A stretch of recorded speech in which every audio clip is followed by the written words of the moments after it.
श्रियकान्ताय कल्याणनिधये निधयेऽर्तिनाम् श्रीवेङ्कटनिवासाय श्रीनिवासाय मङ्गलम्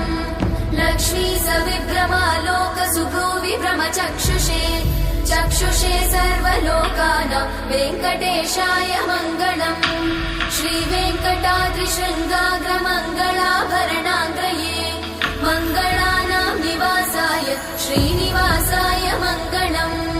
सर्वावयव सौन्दर्य सम्पदा सर्वचेतसां सदा सम्मोहनायास्तु वेङ्कटेशाय मङ्गलम् नित्याय निरवध्याय सत्यानन्दचिदात्मने